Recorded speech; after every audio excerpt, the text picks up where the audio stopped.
Social media companies have moved to front and center in controversies over censorship and control of our information. That was the topic of another recent hearing titled Breaking the News, Censorship, Suppression, and the 2020 Election.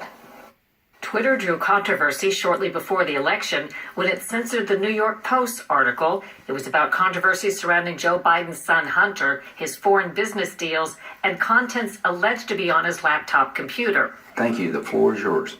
At a Senate hearing, Twitter CEO Jack Dorsey said his company blocked the Post tweets because of a policy against sharing material hacked from someone's computer, though there was no indication such material was in the Post article. Upon further consideration, we admitted this action was wrong and corrected it within 24 hours. Actually, it caused a 2-week-long stalemate. When Twitter finally unlocked the Post account, the newspaper celebrated with a free bird front page. From Twitter to Facebook and Google, internet giants are under fire for their increasingly heavy hand when flagging and blocking certain views, news, and science. Who the hell elected you and put you in charge of what the media are allowed to report and what the American people are allowed to hear? Republican Ted Cruz argues big tech censorship tends to be famously one-sided. You didn't block the distribution of the New York Times story that alleged to talk about President Trump's tax returns, even though a federal statute makes it a crime to distribute someone's tax returns without their consent. You didn't block any of that discussion, did you? And in the New York Times case, we interpret it as reporting about the hacked material. Some Democrats, like Dianne Feinstein, cheered on the big tech companies acting as information mediators. Does misinformation about the results of an election and voter fraud relate to civic integrity?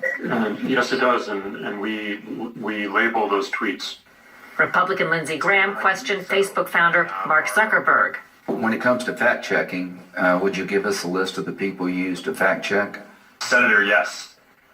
We work with a number of independent organizations that are accredited by the Poynter Institute, and they include Reuters, the Associated Press.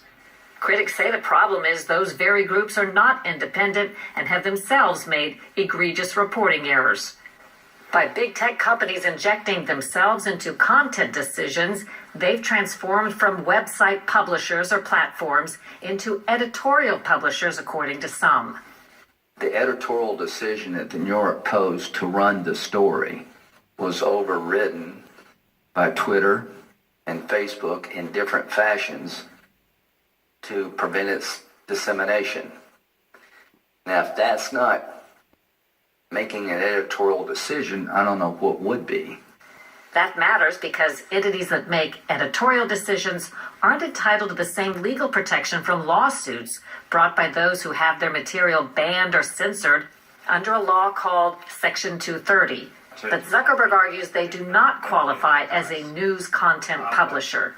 We're also clearly not like a news publisher in that we don't create the content and we don't choose up front what we publish. We give people a voice to be able to publish things.